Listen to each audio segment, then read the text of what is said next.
인터뷰 BYSQ 글로벌 파리에서 은둔의 예술가로 알려져 있는 작가 엄상섭 작가님을 만났습니다. 반갑습니다. 안녕하십니까. 은둔의 예술가라고 이렇게 소개를 받았기 때문에 좀 알고 싶은 내용이 많습니다. 네. 이제 본인 소개부터 부탁드립니다. 예, 엄자, 상자, 섭자, 엄상섭이라고 하고요. 근데 제가 한국에서 활동을 안 하기 때문에 보통은 이제 프랑스나 외국에서는 소비라고 합니다. 근데 이제 왜 소비냐면 제가 어렸을 때 이름 받침이 섭자잖아요. 그러니까 어렸을 때 저희 이모님께서 소비 이렇게 섭이라고 하죠. 소비야 이렇게 소비야. 그래서 그게 좀 제 기억에 좀 좋았는지 제가 일본에 유학을 갈 일이 있었는데 일본에 유학 때 패스포드를 갱신하면서 아예 이름을 그렇게 바꿔버렸죠. 네. 대단하십니다. 그게 가능한 일인가요? 그때만 해도 되게 어려웠습니다. 되게 이게 여담인데요. 그때 그 대사관에 갔더니 영사분 한 분이 계속 저보고 면담을 하자고 하시더라고요. 아주 알고 봤더니 각 나라마다 국정원 요원이 계시나 봐요. 네. 특히 일본 같으면 그런 게 더 있겠었겠죠. 네. 그래가지고 그분이 저한테 왜 바꾸냐고 그러면서 수상하게 생각하셨어요. 왜 바꾼 건 아니고 그냥 제 이름을 아이덴티티를 이렇게 한번 가져가고 싶다. 제가 예술한다 그랬더니 학교가 어디 다니냐 했는데 다행히 제가 다녔던 학교가 꽤 좋은 학교여서 일본에서는 그래서 그거 덕분에 그 좋은 학교에 소개를 해주세요. 어떤 학교였는지.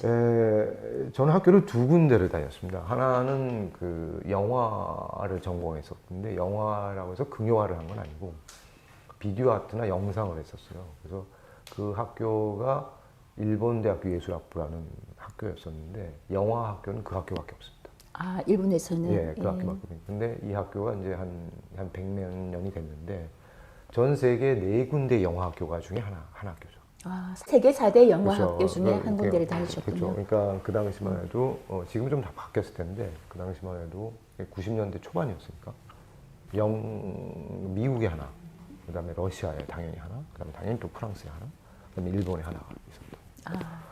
그 학교에 계셨을 때 많은 선생님들 중에 하나가 뭐 미야자키 하야오라고 하는 저는 영상이어서 미술에 가까웠는데, 그러니까 그 학교가 영화나 영상을 한다고 하더라도 극영화라고 하는 그런 시나리오를 써서 하는 영화 이거 말고도 실험 영화라고 하는데 예술 영화를 많이. 근데 저는 그 예술 영화를 찍는 거였었죠. 너무 잘 어울리시는데요. 근데 사실은 그 저가 미술을 하게 된 거는 사실 어떻게 보면 저는 어떻게 보면 좋은 집안에서 태어난 거랑 같죠. 왜냐하면 저희 외삼촌하고 이모님하고 전부 다 미대를 나오셨습니다. 그러니까 어렸을 때부터 그런 환경이 있어서 한 분은 디자인 하셨고 한 분은 이제 그것도 미술 교육을 하셨기 때문에 당연히 저희가 어렸으니까 조카가 하나밖에 없으니까 저에게 많은 열정을 주셨던 것 같아요.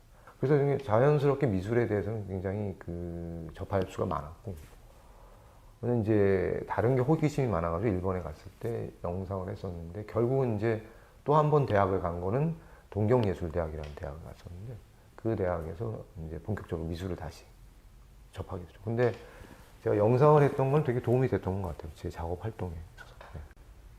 근데 그게 이제 아무래도 국립동경예술대학이라는 것 때문에 그분이 아마 거기를 다닌다고? 자네가? 예.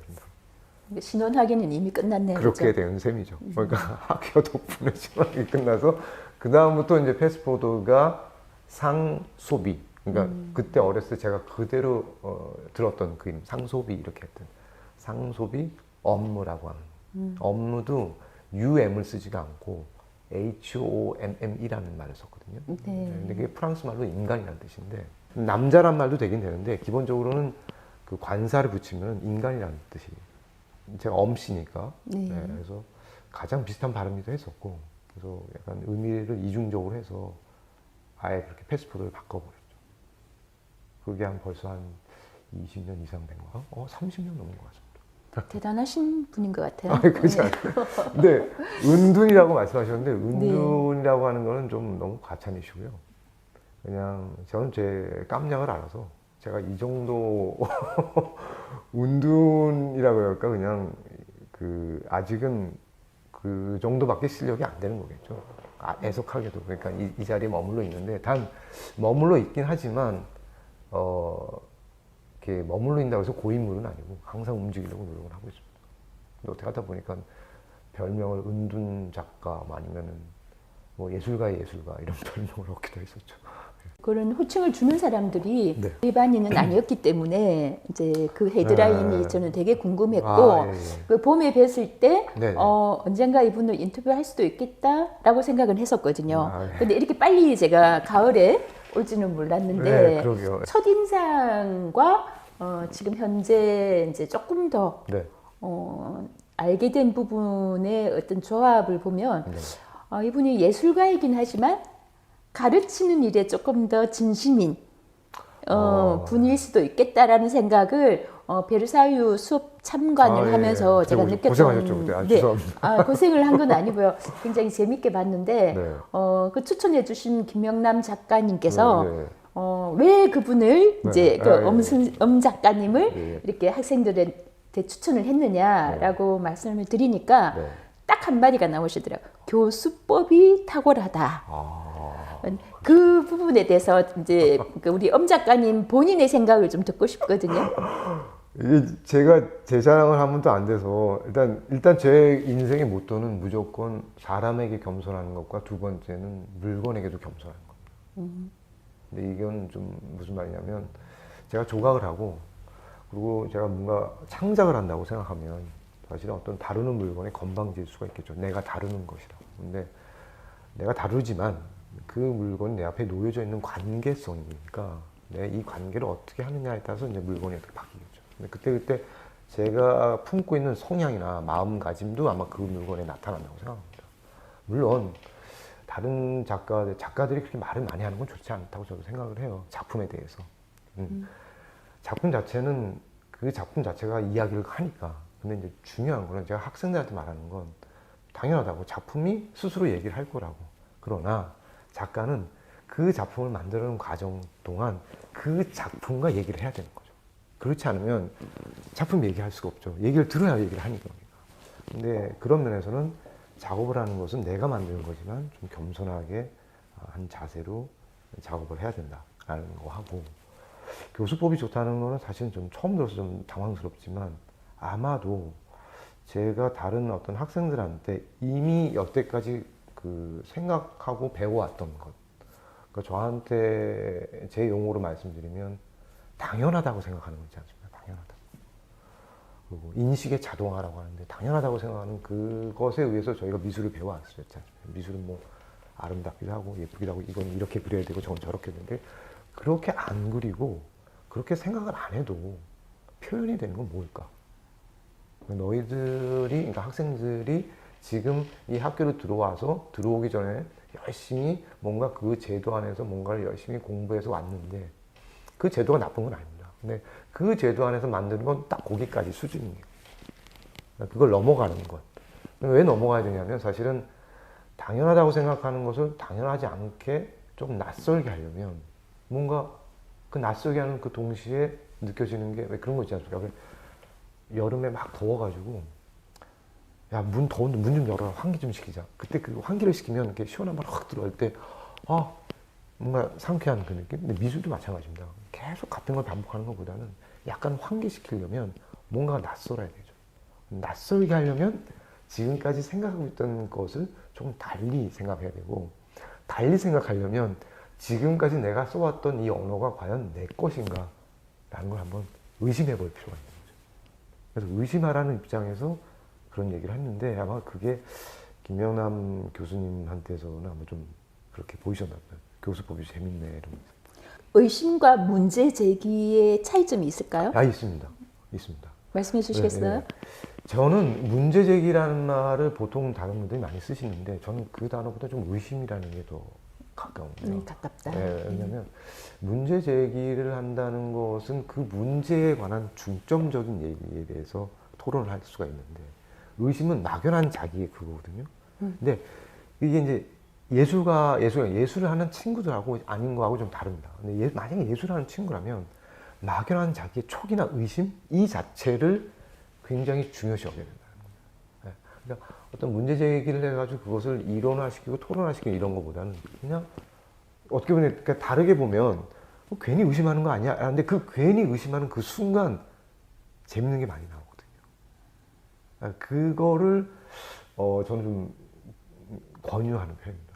그럼 이 지점에서 제가 궁금해지는 게 네. 이제 의심을 함으로써 낯선 상황을 만들고 네. 그 낯선 상황은 예술과 창작의 새로운 길로 안내를 해준다라고 이제 해석이 된다면 네. 우리 엄 작가께서 지금까지의 수많은 작업들을 하시고 수많은 의심들을 하셨을 텐데 네, 맞습니다. 그 의심하기 전과 네. 후가 굉장히 달랐던 어떤 작품의 세계가 있었다면 아니면 또 작품이 있었다면 네. 소개를 좀 부탁드립니다. 일단 제일 처음에 다른 게 뭐냐면 이 의심을 하기 시작한 건 그리 오래된 건 아닙니다. 그러니까 근데 이 의심이 어떻게 되면 일단 저를 의심하기 시작하죠. 남을 의심하는 것보다. 근데 제가 어렸을 때 그렇게 배워왔고 그리고 어렸을 때 그렇게 작업도 보고 그리고 제 눈으로 본 것이 되게 당연하고 속된 말로 하면 진실성이 있다고 저는 생각을 한 거죠. 거기에 또 진정성이 있다고 생각합니다. 근데 제가 이제 일본에서도 배우고 이제 프랑스까지 오면서 한 가지 문득 느꼈던 건 특히 프랑스에서 많이 느꼈었는데 이 프랑스라는 나라가 그렇게 느껴지는 게 한 건 아닙니다. 어떠한 사건이 있었어요. 근데 그 사건을 설명하려면 제가 일본에 있었던 얘기를 먼저 조금 해야 되는데 일본에 가서 이제 대학에서 대학원도 나오고 좀 운이 좋아서 대학에서 저한테 자리를 하나 속된 말 줬습니다.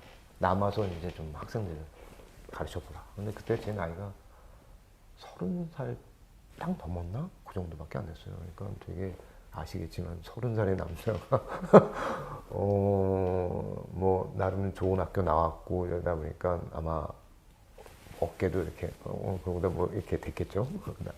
거만한 것도 있지 않았을까 싶습니다. 그래서 이제 작업을 하는데 그때 작업은 엄청나게 컸습니다. 작업이 보통 제일 작은 게 한 4m 돼요. 제가 170 되나? 키가? 되는데 작업을 한 4m, 5m 정도 돼요. 제일 작은 게 뭐 2.5m 이러니까. 근데 제가 왜 이 말씀하냐면 큰 작업을 했다고 자랑하는 말씀인 게 아니라 그럼 그 작업을 하려면 오셔서 여기서 아시겠지만 이 높이가 해봤자 이게 한 3m 50밖에 안 돼요. 공간이 넓어야 되겠죠. 그렇죠. 당연히 공간이 넓는다는 건 뭐냐. 그 공간이 넓은 곳에서 제가 작업할 수 있었다는 것은 그 학교에서 학생들을 가르치면서 강사로 그때 이제 3년 계약을 해서 가르치게 됐는데 강사를 가르치면서 학교에서 모든 혜택을 받았다는 거죠. 예우를 다 해주셨네요, 그렇죠? 네. 그건 뭐냐. 지금 나중에 말씀드릴 거 지금 미리 말씀드리는데 저에게 주어진 공간에서만 제가 작업을 했던 겁니다. 근데 이게 굉장히 중요한 말인데 프랑스 갔더니 공간이 없어서 작업을 못했어요. 그래서 제가 짜증을 내는 거예요. 네, 정말로. 아니 프랑스는 뭐 공간도 없고 말이야. 근데 일본에서 얼마나 편했겠습니까? 전화 한 통화로? 예, 저 엄상섭인데요. 내일 나무 한 3개 갖다 주시고요. 그럼 딱딱 옵니다. 거기 일본의 시스템이 또 얼마나 좋습니까? 딱딱 와요. 근데 프랑스에 와서 뭔가 좀 예술 활동을 해보려고 했더니 그게 하나도 안 되는 거죠. 순간 깨달았습니다. 내가 여태까지 주어진 공간에서밖에 작업을 안 했구나. 그래서 만든 작업이 아무리 커도 그 공간을 떠나면 만들 수 없는 것들이 있는 걸 제가 깨닫게 된 겁니다. 즉, 어디를 가도 제가 만들 수 있는 걸 해야 될 텐데 제한된 조각을 한다면서 제한된 공간에서밖에 할 수 없는 짓거리를 해놓고 예술가라고 했던 저가 사실 그때 당시 무슨 비엔날에도 나가고 그랬어요. 그러니까 더 뭐 했겠죠. 그 순간 되게 후회가 되고 지금도 그 시대의 이력은 제가 안 씁니다. 그 정도로. 그리고 그 시대의 작품도 사진은 남아있는데 작품 보관하지 다 부셔버렸어요. 이게 첫 번째 사건이었고 프랑스 가서. 두 번째 사건은 굉장히 제가 존경하는 작가가 있습니다. 그게 이건 뭐 김명남 교수님한테도 얘기를 했어요. 인터뷰 때 얘기했는데 게리 힐이라고 하는 아주 비디오 아티스트로서는 굉장히, 그리고 지금 현재 내가 아티스트가 되고 나서 그 사람과 지금 이제 연결해가지고 그 사람한테 제가 솔직히 고백한 적이 있어요. 내가 학생 때 너의 나의 파이오니아식 작가였다 그랬더니 그분이 저한테 메일을 보내셨다고. 아주 고맙다고. 비디오 아트를 하면서 그 사람에게 굉장히 영향을 많이 받았는데, 그분의 작품을 인용한다든가 레퍼런스를 해가지고 제 작품을 한다 치더라도 그분을 넘어갈 수 없다는 제가 느끼게 되는 거죠. 그래서 어느 날 갑자기 비디오 작품도 없어버려. 그러니까 프랑스에 왔을 때 두 가지를 깨닫게 된 거죠. 하나는 내가 할 수 있는 게 뭔가, 그 다음에 내한테 주어진 공간이 아니라 내가 공간을 만들어서 작업할 수 있는 게 뭔가. 굉장히 고민을 많이 했는데, 그 고민은 처음 아까도 말씀드렸지만 일단 저를 의심할 수밖에 없었던 거죠. 네가 고작 그거밖에 안 된다는 것을 이제 깨닫게 되고, 내가 어느 정도 할 수 있는 거를 저를 의심하게 됩니다. 근데 그게 해결이 별로 안 났어요. 괴로워서 솔직히 말하면 프랑스에 온 지 2년 정도도 안 됐는데 일본으로 돌아가려고 그랬습니다. 편하고 일본이 뭐 한번 제대로 주고, 네, 그래서 돌아가려고 그랬는데 속으로 쓰면 정말 쪽팔린다 그러죠. 얼굴을 나 프랑스 가서 예술가가 될 거야 이러고 했는데 전시 한 번도 못 하고, 거기서 뭐 대학원도 나오고 전시했던 녀석이 여기 가서 전시 한 번도 못 하고 2년 동안 돌아간다는 게 너무 그렇더라고요. 사실 근데 나이가 그때가 이제 40 가까워 됐었는데, 근데 어느 날 길을 가는데 목공소에서 버려진 나무가 있었어요. 이렇게 나무가 이렇게 떨어져 있었어요. 한 번 보고 집에 갔다가 그 다음날 또 떨어져 있는데 이렇게 쌓여져 있더라고요. 그래서 또 갔다가 3일째 되는 날 봤는데 순간 빵 하고 왔습니다. 뭐냐? 이 나무를 다 붙여서 조각을 하면 되겠다. 그래서 그 나무를 붙여서 했죠. 그래서 프랑스에 뭐라고 나냐면 버려진 나무잖아요. 리사이클링이 된 거죠, 당연히. 그렇네요. 예. 해체된 것을 그렇습니다. 다시 네, 이어주는. 네, 그게 제가 찾은 해답이었습니다. 그 다음부터 바뀌었죠. 거의 180도가 바뀌었습니다, 작업이. 근데 그 작업을 이제 자연스럽게 그러다 보니까 이게 체험적인 거니까 제가 만들어낸 말이 아니지 않습니까? 그러니까 지금 대표님께서 말씀하셨듯이 해체라는 말이 당연히 나오고요. 그럼 재구성이라는 말이 나오겠죠. 해체와 재구성. 네.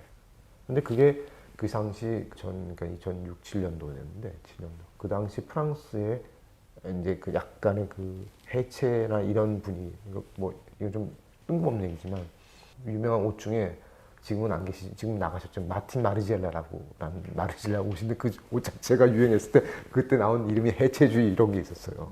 그게 아주 기가 막히게 맞아 떨어진 거죠. 그러니까 이 친구의 작업은 약간 나무를 다 어떻게 이게 쪼개진 나무인데 그 끊어진 부분을 메꾸지 않고 그걸 놔두고 다른 부분을 조각하는. 그러니까 나무가 부러진 자연스러운 부분과 인간이 조각한 그러니까 인공적인 부분, 네, 그런 부분이 융합이네요, 그죠? 그렇죠, 그렇게 됩니다. 그렇게 돼서 제가 파리 소르본 대학을 여기서 이제 다녔었는데 석사를 나오고도 여기서 박사를 안 보내주더라고요. 그래서 공교롭지 않게 석사를 2개를 했습니다. 소르본에서 석사를 했었는데 그 주제로 하면서 제가 석사 논문을 썼죠. 근데 그 석사 논문에 여긴 좀 아시겠지만 감독분들도 20점 만점이거든요. 논문 자체가. 근데 제가 19점을 받았습니다. 와, 근데 대단합니다. 그 덕분에 학교에서 처음으로 한 그 메세나비스타인데 학교에 그 갤러리가 있어요. 그 갤러리에서 그 전시를 시켜주는 그런 상황이.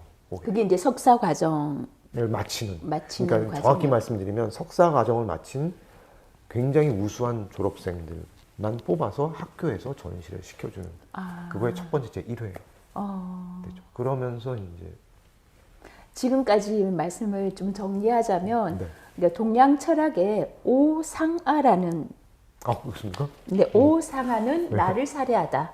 저 처음 배웠습니다. 여기서. 네, 오상아라는 말인데 나를 살해할 정도의 어떤 고통 아니면 엄청난 변화. 네. 거기 자기를 던져놓고 네. 거기를 이겨냈을 때 네. 새로운 세계가 열리는 느낌. 아, 그게 네. 소르본에서 이제 지금 해체와 그렇죠. 뭐 네. 저 제전목 네, 이런 그렇습니다. 것을 네. 융합은 느낌이 드는데 네. 그런 작품으로 좀 만드신 거고 네. 그러면 지금 한간에 떠도는 전설인 네. 솔로몬 박사과정 논문 발표 때 아, 그 스토리 그 스토리가 그렇게 또 연결이 될 것 같은데 아, 예. 제가 다 아는 내용이지만 한 번 더 말씀해 주세요. 이게 참 이 친구 말을 안 할 수는 없는데 사실 그 프랑스에서 마장 만난 여러 가지 지인들 중에 되게 절친 중에 지금 한국에서 많은 활동을 하고 있는 것 같은데 백희성이라고 하는 건축가가 있습니다. 근데 아마 그 친구가 아마 그렇게 말을 했을 거라고 하는데 근데 그 친구가 말한 건 이제 사실 서로 너무 좋아하고 사랑하고 존경하는 사이니까 아름답게 말해준 거죠. 이 얘기는 이렇습니다. 그 석사를 마치고요. 근데 박사를 들어가게 됩니다. 박사를 들어가게 되는데 점수가 좋았으니까 프랑스 같은 경우는 점수가 좋으면 본인이 선생님을 선택할 수가 있어요. 아 그렇습니까? 네. 근데 점수가 나쁘면 이제 선생님을 찾아가서 이제 부탁을 해야 되는데 저는 이제 점수를 당연히 좋게 받아서 근데 원래 했던 선생님과 같이 하게 됐습니다.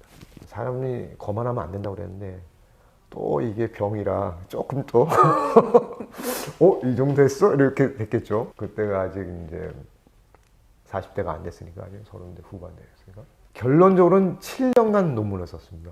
상당히 긴 시간. 네, 그런데 네. 처음에 들어간 박사 1학년 때 한 3년에 끝낼게요 이렇게. 그런데 스피드는 좋았습니다. 왜냐하면 이 박사를 하려면 기본적으로 플랜을 잘 짜야 됩니다. 근데 그 플랜을 짰죠. 그럼 어떻게 플랜을 짰냐면 이것도 되게 좀 특이한 플랜인데 A부터 Z까지 한국말로 하면 기역부터 희읍까지죠. 거기에 나오는 단어 하나를 다 선택해서 이 단어는 저의 작업에 관련된 단어죠. 그러니까 이게 논문인데 사전 같은 거죠. 그러니까 논문을 앞에서 읽어도 되고 뒤에서 읽어도 되고 중간에서도 읽어도 됩니다. 왜냐하면 그 챕터가 그러니까 알파벳이 26개니까 26개의 챕터가 있다고 생각하시면 되죠. 근데 이 챕터에 나온 단어는 전부 다 제가 하는 작업에 관련된 단어들인 거죠. 그럼 예를 들어서 A면은 알리몽이라고 하는데 여기서 이제 말씀드리겠지만 알리몽이라면 음식물을 말하거든요. 음식물. 그러니까 B면은 보아라고 하는데 보아는 나무입니다. 나무 좋아하니까 나무. 그러니까 왜 알리몽이 나한테 왜 중요한 단어인가라는 그걸 이제 쭉 써내려가는 거죠. 제 작업의 설명과 함께. 근데 그런 식으로 이제 머리를 써서 아이디어를 내 가지고 이게 플랜을 냈더니 선생님이 되게 재밌거든요. 이런 플랜을 여태까지 한 적이 없으니까. 저기 우쭐해서 이제 이런 식이면 내가 3년도 아니고 2년 안에 끝난다. 그래서 거의 플랜을 박사 들어간 지 6개월 만에 통과를 했어요. 근데 왜 이런 말을 하냐면 보통 박사 플랜을 낼 때 보통 한 2년이 걸립니다. 자기가 뭘 할 거고 이런 리페런스를 갖다 내고 뭐 이런 거. 근데 저는 그 6개월 만에 끝났으니까 이제 남은 년 쓰는 것밖에 안 나왔다라고 생각했는데 거기서부터 두 번째 아까 듣고 싶은 얘기 있었는데 두 번째 저거 한번 바뀌게 됩니다. 그 바뀌게 된 게 뭐냐면 제가 조각을 했지 않습니까? 이게 조각품이면 얘를 왜 항상 이렇게 놔야 되지? 라는 생각을 하는 거예요. 어떤 분들은 이렇게 달아놓은 사람도 있을 거 아니에요. 근데 놓는 것도 그렇고 다는 것도 그렇고 뭐 다른 거 없나? 꼭 놔야 되고 꼭 달아야 되고 그러면서 또 생각하는데 근데 왜 그러지? 라는 생각을 했을 때 순간 조각은 중력과의 싸움이구나 라는 생각을 하게 된 거죠. 이 중력을 거스리는 게 보통 매다는 거라는 건데 그것 말고 다른 게 없을까 굉장히 고민했었습니다. 그러다가 조각을 이렇게 놓아야 되지 않습니까? 놓고 어떻게 해야 되나 그러다가 지금 불타버린 그러니까 베르사유에 한다 그 노트르담 사원에 갔는데 노트르담 사원에 가면 벽에 이러고 튀어나온 애들이 있어요. 거기 그게 뭐 가고일이라고 합니다. 가고일. 그러니까 장식이죠. 귀신같이 생긴 이렇게 튀어나오는데 걔를 딱 보는 순간 번뜩하고 360도 그러니까 360도의 이 오브제잖아요. 얘를 놓고 매다는 게 아니라 얘를 벽에다 부착시키자. 그러니까 조각인데 회화처럼 표현하면 어떻게 될까? 굉장히 유니크한 발상이네요. 그러니까 여기 지금 흰벽이 있는데 이 흰벽에다가 조각을 갖다 붙여서 이 흰벽이 작품인 거죠. 그렇게 해서 설치를 하게 됐어요. 그러니까 벽에 하나 큰 거 있으면 조각 360도 이 조각이 어리게 놔도 되는 거예요. 놔도 되는 건데 걔를 이게 벽에다가 꼽아놓고 꼽은 거죠. 네, 꼽아놓고 근데 그냥 꼽는 것도 아니고 보기 편한 데가 하는 게 아니라 굉장히 보기 불편한 데다가 해놨어요. 어떤 건 되게 낮고 어떤 건 되게 높고. 왜냐 이게 작품이니까 괜히 여기다 이렇게 놓을 필요가 없으니까 이 캔버스 안에 제가 마음대로 놓을 수가 있을 거 아니에요. 근데 재밌는 건 높낮이만 하더라도 높이 놓으면 사람들이 다 가서 보지 못하니까 어떻게 봐요? 다 빼면서 보니까 이걸 다 보게 될 수밖에 없습니다. 결국은 이 벽을 다. 낮게 놓으면 자세히 가서 이렇게 보려고 해요. 그러니까 순간 제가 그때 관객의 움직임을 보면서 그냥 얘를 놓고 이렇게 360도로 보는 게 아니라 관객이 왔다 갔다 할 수 있게끔 만드는 작품, 그러니까 설치를 하면 되겠다라는 걸 발상이 오게 되는 거죠. 그러니까 질서를 거부하고 그렇습니다. 불편함을 야기시켜서 네. 상대방으로 하여금 네. 들어오게 만드는 네. 아주 나쁜 남자들의 유형이죠. 처음 시작할 때 다룬다라는 네.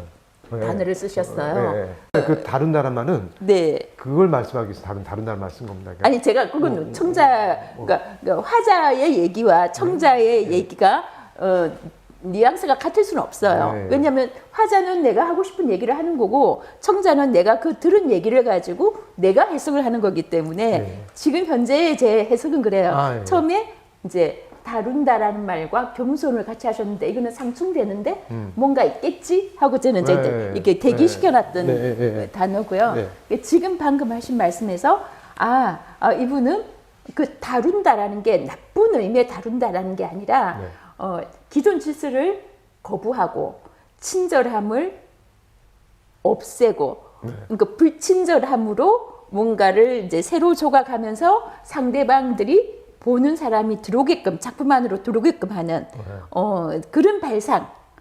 이거 예. 새로운 발상이죠. 근데 그걸 아니, 하신 것 같다. 이런 느낌. 불친절하다고 좋게 말씀하시고 온 것 같은데 그건 되게 고마운 말씀인데요. 사실 제 단어로 하면은 불편하게 하는 거죠. 사람을. 그쵸. 네, 예, 네, 예. 되게 불편한 예, 그건 예, 맞습니다. 정확하게 보셨는데 기본적으로 그 다음부터는 모든 관객을 불편하게 만드는 상황을 만드는 작가로 알려진 거죠. 그러니까 그 아까 잠깐 시간에 말씀하셨던 그 다룬다라고 말씀하셨던 제가 쓰는 그 다룬다라는 건 그때 말씀드린 건 제가 다룬다는 말이 아니라 뭔가를 다루는 것에서 벗어나는 생각을 하고 싶다는 말씀을 드리신 거예요. 네. 다룬다 하는 거는 내가 하는 거고 그쵸. 다루어지는 어떤 것들 네. 그런 것에 대해서 벗어나고 네. 싶다. 근데 방법을 몰랐어요. 네네. 전혀 네. 몰랐고 네. 말은 그렇게 나오는데 이게 이제 이성에서만 나올 뿐이지 이게 체험이 안 되니까 방법은 저는 모르다. 그러니까 근데 결국은 속된 말 하면 생고생을 해야 방법이 나온다고. 그러니까 포기하고 싶고 돌아가고 싶고 그때 내가 다룰 수 없었던 것들이 자연히 나왔을 때 그걸 받아들이는 거. 이제 사실 논문이 제목이 그래서 수용과 미완성입니다. 너무 멋지는데요? 그러니까 제가 다룰 너무 수 없는 자체만으로도 멋진데요. 수용과 미완성. 제가 다룰 수 없는 거를 받아들이는 그 순간 얻어지는 것이 있다라는 게 겸손. 미완성이라는 말에 겸손이 딱 느껴지는데요. 그래서 논문 자체의 제목이 그렇습니다. 수용과 미완성인데 정확히 프랑스 친구들이 물어보더라고요. 너 수용이 뭘 의미하는 거야 도대체? 수용이라는 게 프랑스어는 악셉타시옹이라고 하는데 A죠. 근데 뭐가 수용이냐 그래서 제가 그런 말 했습니다. 세상을 살다 보면 사람이 선택한다고 하지 않습니까? 너희들이 좋아하는 그 유명한 정폴 사르트라는 그 유명한 철학가가 인생은 B와 D 사이의 C다 이래가지고 그게 무슨 말이냐면 B가 태어나다 벌스고 D가 됐으니까 죽음이라는 거죠. 삶과 죽음의 선택이라고 했지. 니네 그 유명한 철학가가. 근데 나는 거기 하나 더 집어넣겠어. A. 기본적으로 A가 없으면 안 된다. 그게 뭐냐? 그게 바로 악셉타시옹, 수용이다. 그런데 이론이 필요하는 거죠, 저한테. 너희 부모가 이혼했어. 네가 선택할 수 있는 문제가 아니야. 받아들일 수밖에 없어. 살면서 의외로 그런 게 많더라고요. 근데 이것도 제가 말할 수 있는 건 저희 부모님이 이혼하셨거든요. 제가 선택한 건 아니죠. 그러나 저는 그걸 받아들일 수밖에 없습니다. 근데 이것이 만약 똑같이 예술에도 있다면 어떤 관계일까? 내가 다루는 것이 아니라 내가 받아들일 수밖에 없는 상황? 어떤 상황? 그 상황을 내가 물론 이제 만들어주긴 하겠죠. 하지만 이 모든 상황을 받아들일 수밖에 없는 상황, 그리고 그것에 대해서 내가 어떤 생각을 할까? 그게 시작이었어요. 그러다가 이제 점점 작업이 그런 식으로 바뀌어가게 돼요. 주어진 공간에서 오더만 하면 바로바로 채워지는 시설에서 네, 그렇죠. 작품을 하셨잖아요. 네, 그렇습니다. 근데 지금 방금 하신 말씀은 무한의 공간을 발견하신 것 같아요. 그렇게 말씀해 주시면 네, 정말 물리적인 공간이 그쵸. 일본에서의 네. 작업이었다면 맞습니다. 네, 정확합니다. 프랑스에서의 공간은 무한의 공간을 발견하셨네요. 상당히 저한테는 좀 감동적인 단어를 주신 건데 저는 그런 단어를 몰랐고요. 지금 제가 배운 것 같습니다. 네. 감히 제가 말할 수는 없었던 단어 같고요. 제 깜냥에서는. 근데 그런 단어 지금 들으니까 되게 좀 편해지네요. 아, 그런 단어였나 보다라고 생각이 드는 거죠. 네. 무한이라는 건 제가 무한이라는 게 뭔가라고 그러니까 생각한 적은 있어도 그게 이렇게 단어로 확 이렇게 오지는 않았어요. 근데 지금 말씀하시니까 그런 것 같다는 생각이. 명확하게 그렇게 느껴서요, 저는. 그래서 논문을 썼습니다. 논문을 7년 가까이 쓰면서 논문을 썼는데 당연히 그 동안에 작품도 바뀌었겠죠. 작품이 한 번 더 바뀌게 되는데 조각품에서 이제는 설치로 나가게 됩니다. 근데 왜 그랬었냐면 조각으로 이제 어느 정도 그 정도로 했으니까 다들 이제 인식이 좋아졌습니다. 인식이 좋아졌다는 말은 엄상섭 하면 이런 조각을 하는 애가 이제 연결이 됐죠. 그래서 많은 갤러리한테도 컨택이 와서 좋은 반응도 없고 아직도 저의 조각품을 보면 상당히 그 시니컬하면서도 굉장히 꼼꼼하게 근데 거기에는 그냥 요만한 조각 하나가 나무 한 500개가 들어갑니다. 들어간 게 다 보여요. 그냥 여기 하나 있는 거 보여드릴까요? 가져왔는데 여기 이제 구멍이 뚫려 있어서 그러니까 이 작품이 이렇게 되는 게 아니라 벽 같은데 이렇게 설치된다고 생각하십니다. 아, 네. 근데 이 부분이 깨진 부분이 제가 만든 부분이 아니에요.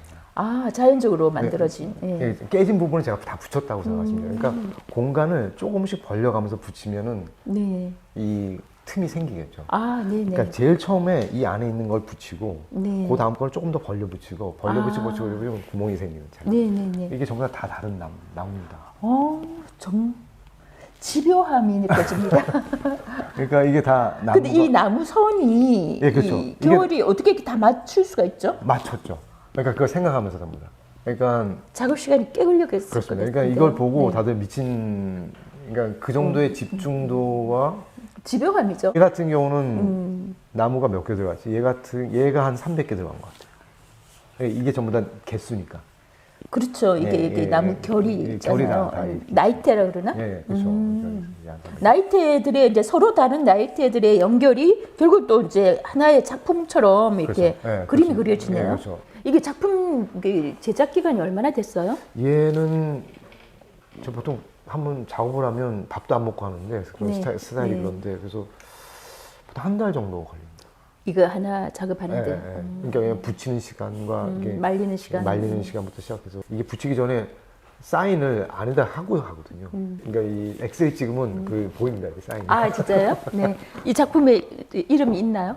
예, 그러니까 꽃봉오리, 몽오리 같은 건데. 피기 전에 예, 순간. 예, 예. 네. 근데 이게 온 모티브는 사실은 어디서 왔냐면 자동차 뒤에 물건 걸 때 쓰는. 아. 그러니까 일상의 어떤 이미지가 네. 전이 되는 그런 테마로 이제 작품을 하죠. 작가와 예술가 사이는 뭐가 있을까요? 뭐 저는 그렇게까지 다르게 생각하지 않습니다. 왜냐면 프랑스 언어로 생각하면 작가와 예술가는 그냥 같은 말로 다 쓰는데, 근데 단 작가 중에서도 그 글을 쓰는 작가는 프랑스 말도 딱 다른 말이 있죠. 근데 여기서 말하는 작가는 아마 예술가, 그러니까 미술가 이렇게 작가라고 하는 것 같은데, 저는 그렇게 다른 점을 못 느끼고 있어요. 근데 단 제 개인적으로는 제가 저를 예술가라고 부르는 적은 여태까지 한 번도 없는 것 같아요. 그럼 내만이 그 예술가라는 그 단어에서 오는 무거움 때문인지, 그리고 아마 제가 저를 작가라고 부른 적 한 몇 번 있지만 요즘은 작가라고도 부르지 않습니다. 그냥 미술하는 사람. 근데 겸손하기 위해서 그런 거 아니고 그냥 점점 하다 보니까 그 단어가 가지는 무거움에 대해서 조심해야 되고, 또 한 가지는 그 무거움을 겸허히 받아들이기 위해서는 이런 말 하고 싶은데 직업일 뿐이지 신분이 아니지 않습니까, 예술가. 네. 네, 저는 그걸 경계하는 거죠. 제가 예술가라고 하면서 그 마치 신분화되는 게 겁이 나는 거죠. 근데 작가는 뭐 본인이 스스로 하는 작업들이 있다면 작가라고 얘기할 수 있을 것 같고요. 예술가는 타인이 어느 정도 권위를 갖춘 타인이 불려주는 이제 그 작가들의 어떤 경지에 다다른 사람한테는 쓸 수 있는 게 예술가가 아닐까. 네, 그렇게 저는 그렇게 생각이 네. 들거든요. 근데 예술가는 타인이 불러주는 게 맞을 것 같고. 어쨌든 지금 제가 왜 이 질문을 했냐면 지금 교수법이 탁월해서 학생을 가르치는 데 있어서 제가 그날 뵀을 때 수업이 2시간짜리 3개가 있다고 들었는데 점심을 드시지 않고 학생들의 질문을 정말 정성껏 최선을 다해서 이렇게 다 들어주시는 걸 보고 이분은 어쩌면 가르치는 일이 더 예술적인 모습이 나올 수도 있겠다는 생각을 했었거든요. 어떠세요? 그 기회가 본인한테는 어떻게 느껴졌나요? 간만에 소명이라는 걸 느껴본 적이 있습니다. 아, 소명. 네. 아주 간만이었던 것 같습니다. 그러니까 제가 그림을 그리고 미술을 하고 조각을 하게 된 것은 사실은 그 들어간 입구 자체는 호기심과 재미남이었었는데 간만에 지난번 첫 수업이었는데 약간의 그 소명감을 느꼈던 것 같아요. 근데 이 소명감은 지난 20년 전 제가 30대 느꼈던 그때 그 감각인데요. 근데 그때 나와 지금의 나를 비교한다면 그때의 나는 굉장히 그런 전진하는 스타일이라면 지금은 뭐랄까 그들이 오는 걸 기다린다고 해야 되나? 근데 그런 데서 소명감을 지난번에 좀 느꼈던 것 같습니다. 그 나중에 한 친구가 그런 말 하더라고요. 내가 수업이 좀 난해했지? 이렇게 했더니 아니라고 정말 이런 수업을 원했다고 라는 그 말이 저에게는 그 더 소명감을 불러일으켰던 것 같아요. 모티베이션이 났다고 했을까? 사실 그거랑 비슷하게 그 듣고 말씀하셨던 그 박사 발표도 똑같았었는데요. 원래는 그 박사를 발표할 때는 한 20분간 자기가 그런 개인 스피치를 하게 돼 있습니다. 그리고 예의상 저희가 또 불어가 모국어가 아니니까 그리고 프랑스인조차들도 예의상 자기가 발표할 내용을 써가지고 오죠. 그리고 일어서서 발표를 하게 됩니다. 깨끗하게. 근데 저는 라이브로 했어요, 라이브로. 그러니까 제가 이런 말 할 거라는 단어만 몇 개 갖고 왔지 라이브로 했습니다. 그러니까 그 심사하는 선생님께서 약간 황당해 하셨죠. 무슨 시작합니다 이렇게 일어서더니 갑자기 라이브로 다 하니까 열심히 얘기했던 기억이 나요. 근데 뭘 얘기했는지 사실 저는 지금도 모릅니다. 무조건 제가 어떤 작업을 했고 이런 생각에 이런 얘기를 프랑스말을 했는데 심사관 중에서도 이제 프레지던트가 있거든요. 그분이 저한테 여성분이셨는데 그분이 말씀하시길 물어보시기를 지금 몇 분 얘기한지 기억하냐고 해서 못한다. 40분을 얘기했다고요, 혼자서. 20분이거든요, 원래. 네, 스크립트 없이 40분을 했다고. 근데 그걸 다 듣고 계셨네요, 자르지 않고. 그래서 순간 죄송하다는 생각이 들어서 죄송합니다 했더니 40분 동안 내가 많은 학생들을 봤는데 40분 동안 그것도 외국인이 프랑스들도 아니고 프랑스도 힘든데 외국인이 혼자서 뭔가 와 하는 것도 신기했고 어디서 그런 자신감이 났냐고 물어봤어요. 근데 그때 그냥 한마디 했죠. 그냥 저는 제 작품이 저를 지켜준다고 생각합니다. 전설이 그렇게 탄생을 했군요. 그래서 기립박수를 받으셨다 그랬죠. 그래서 받으면서 그 심사분이 내가 오늘 프랑스 애들보다 더 프랑스 말을 잘하는 친구한테 학위를 주게 됐다라는 게 그게 이제 영화의 한 장면이에요, 이거는. 근데 그게 그 말은 이제 불어를 잘한다는 것보다 자기 표현을 정말 프랑스어답게 했다는 거는 프랑스 애들보다 프랑스 말을 잘한 것 같아요. 그러니까 그게 전설이 됐다 그러더라고. 막 퍼져가지고. 그러니까 그 첫 번째 전설은 소르본 박사 과정 논문 발표 때 이제 만드셨고요. 이제 두 번째 전설이 시작되어야 되는데 그게 학생을 가르치는 서명일까요? 아니면 또 다른 변신? 세 번의 이제 나비가 탄생할 때가 됐잖아요. 그렇습니다. 그러니까 세 번째 엄상섭 작가님의 나비는 무엇이 될까요? 마지막 질문입니다. 네, 중간에 그 학생들 가르치는 소명 전에 제가 작업이 한번 바뀌게 됩니다. 한 번 더. 예에서 바뀌게 됩니다. 벌써 세 번째 나비가 탄생을 했군요. 예, 그게 뭐였냐면 전시를 작품을 하는데 전시 공간 동안 전시하지만 작품이 없어지는 겁니다. 요즘에 그 유행이잖아요. 막 그림을 자르고. 그게 아니라 작품 자체가 아예 썩어서 없어지는 겁니다. 썩어서 없어진다고요? 없어집니다. 썩어서 없어진다는 거는 그게 그렇죠. 재료가 그렇죠. 예. 나무가 아니라는 얘기죠. 뭐 이런 뭘까요? 음식물입니다. 그럼 그 퀴퀴한 냄새까지. 그건 아닙니다. 그렇지 않아요. 과일입니다. 과일. 과일이요? 네. 산딸기인데 근데 그게 그 첫날과 전시가 끝나는 날은 그 산딸기가 산화해서 없어지겠죠. 소멸한다. 네, 그 시간을 작업해요. 소멸하는 시간을 작품으로 만드셨는데 그럼 그 중간중간 소멸하는 순간들을 이게 영상으로 남겨놓으셨나요? 네, 남기도 하고 네. 뭐 그렇게 막 계속 찍으면서 남긴 건 아니고요. 근데 다행히 한 친구가 있어서 그 친구가 그냥 저를 위해서 하나 찍어준 거 있고, 보통은 전시장을 가시는 분들은 첫날 가는 거랑 둘째 날 가는 게 다 달라지니까 점점 가끔 오시죠. 근데 재밌는 거는 그 작품을 보시고 감동을 받으셔서 저한테 컨택하신 분 중에 한 분이 바로 김영남 교수님. 그렇게 인연이 또 네, 그렇습니다. 맺으셨군요. 그게 이제 그 경남 도립미술관에서 했던 작품이었는데 네. 회화 작품 같은 거죠. 조각인데 산딸기가 벽에 붙어 있다고 생각하시면 돼요. 색상이 변하고 그죠? 그렇죠. 컬러가 변하고 국물이 떨어지면 시간에 따라서 소멸의 시간이네 그죠? 네, 소멸의 여정? 그러니까 점점 야위어가는 거죠. 그렇죠. 네. 예. 그게 제가 있고 나서 그 다음에 이제 이번에 학교 학생들을 만나게 된 거죠. 그런데 질문에 또 답변해주면 한 번 더 변화를 할 것 같습니다. 네, 느낌이 그렇습니다. 네 번째 나비는 언제쯤 볼 수 있을까요? 글쎄요. 사실은 제가 공부를 하고 있습니다. 혼자서. 어떨 땐 욕심이 나가지고 다시 한번 학위를 딸까라고 생각할 정도로 공부를 했는데, 그게 뭐냐면 인지심리학을 공부하고 있는데요. 진짜요? 네. 책을 한 4-5권 읽고 지금은 전공책을 읽고 있습니다. 그거에 연관되지 않을까 싶네요. 인지심리학의 깨달음 또는 영감 이런 것들이 그러니까 어떤 물질과 만나가지고 어떻게 앞으로 이제 나오게 되겠죠. 다음 네, 인터뷰를 기약하면서 사실 제가 많은 인터뷰를 했지만 네. 이렇게 시간이 금방 가고 그렇습니다. 또 다음 얘기가 궁금하고 흔치 않은 경험입니다. 네, 은둔의 예술가라고 말을 해줬던 백이성 건축가가 과장이 아니었음을 네 번째 나비에서 확인을 하고 싶습니다. 이 파리 근교에 있는 이 아름다운 공간에서 인터뷰를 허락해 주신 예술가 엄상섭 씨를 만났습니다.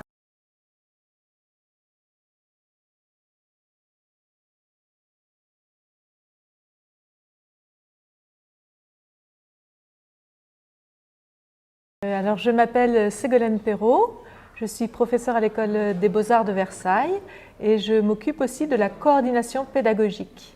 J'enseigne la couleur, le dessin et aussi j'ai un cours pour travailler les recherches pluridisciplinaires, c'est-à-dire qui est à cheval entre la peinture, la photographie, la performance, la vidéo, le volume. Un cours qui traite justement de toutes les disciplines et comment elles interagissent les unes avec les autres. Alors au début, en première année, on leur enseigne vraiment le vocabulaire plastique, que ce soit en dessin, en couleur, en volume, en photographie. Et puis au fur et à mesure de leur évolution dans l'école, en deuxième, troisième année, on essaye de faire en sorte que chacun d'entre eux aille plus loin que les exercices pour développer vraiment une approche qui lui est personnelle. Et donc, on travaille sur la singularité, la particularité de chaque étudiant pour que justement il trouve sa façon de faire à lui, celle qui n'est pas comme ferait quelqu'un d'autre. En fait, c'est vraiment une sensibilité très individuelle qu'on cherche à développer dans cette école. Alors, on a invité la première fois M. Homme comme artiste intervenant pour faire une conférence dans notre établissement. C'était au début de l'année, en février. Donc c'était finalement une conférence où il a parlé de la manière dont il envisage la vie d'artiste et la façon d'être artiste. Et les étudiants ont été très très intéressés. Puis nous l'avons à nouveau invité pour qu'il fasse un workshop avec les étudiants tous niveaux confondus sur la notion d'art et d'espace, donc quelque chose qui concerne plus l'installation.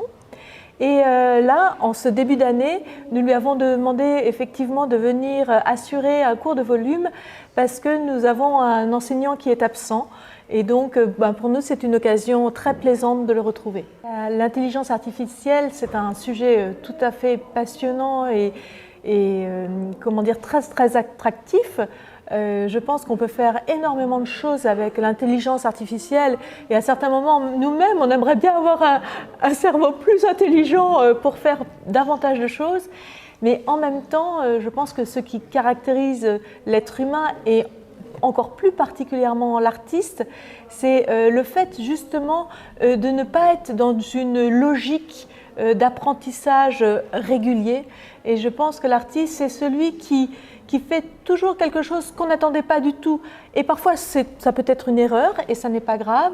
Ça peut être une chute, ça peut être quelque chose qui était complètement inattendu, qui va faire qu'à partir de ça, l'artiste va donner le meilleur de lui-même. Alors peut-être que pour une intelligence artificielle, ça serait plutôt un bug et on dirait que ça ne marche plus. Donc je crois que c'est ça qui fait la différence. Donc je pense que l'intelligence artificielle, on ne doit pas en avoir peur, on peut produire des choses magnifiques avec, mais ça n'empêche pas la singularité de la sensibilité humaine de continuer à être artistique. Rubén Martínez, je viens de l'Argentine et maintenant je suis dans la 12e année dans cette école des beaux-arts de Versailles. Vraiment, je suis très content, très ravi. Moi, je travaille avec l'encre et sur toile, l'encre plume sur toile. Pas sous papier, parce que vraiment j'aime beaucoup cette difficulté. Et oui, c'est la première fois qu'on le rencontre et vraiment j'ai bien aimé son cours parce que au début je trouvais qu'il est une personne qui ne parle pas que de mots, il s'exprime avec sa parole, son corps et donc c'est comme s'il mit tout son corps en scène. Et j'ai bien aimé parce que ça transmet de la passion. Et aussi j'ai bien aimé parce qu'il nous permet il nous donne le temps de réfléchir. Et parfois c'est trop. Mais lui, il pose des questions, il nous permet de réfléchir, il nous donne l'espace. Et ça vraiment, c'est effectif, quoi, parce que ça nous fait réfléchir énormément. Et j'ai bien aimé ça. Dans mon cas, on a écouté, on a entendu que l'art, c'est communication. Et je suis totalement d'accord avec cet avis. Et donc, je crois que la mission de l'artiste, c'est justement partager ce que nous arrivons à sentir de ce monde qui est tout autour de nous. Et donc, pour moi, devenir un artiste, cela signifie arriver à communiquer le mieux que possible mes sentiments et le partager avec les autres. Et donc pour moi, c'est ça qui signifie devenir un artiste. Arriver à partager et faire un échange, un outil avec les autres, à réfléchir en rapport de ce sujet. Mais ça m'a frappé. Ce qui est bon de l'art, ce que ne sert à rien. Ça veut dire, c'est pas une chose qu'on fait pour survivre, mais c'est une chose qu'on fait parce qu'on est des êtres humains. Et on s'exprime, on le fait. Et donc, réfléchir en rapport de ces sujets me fait douter de ces phrases, justement pour essayer d'arriver à une réponse oui ou non. C'est une question très, très, très, très profonde, parce que vraiment, je n'arrive pas à trouver une réponse concrète dans nos jours. Peut-être il suffit plus de connaissances de ma part, mais au début, je pensais que c'était quelque chose qui est déshumain.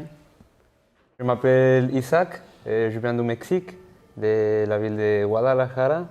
Et je viens d'arriver en France depuis 1 an. Je trouve la façon de réfléchir de monsieur très particulière. Et il a une vision tridimensionnelle, et il a toujours une bonne réponse à notre question.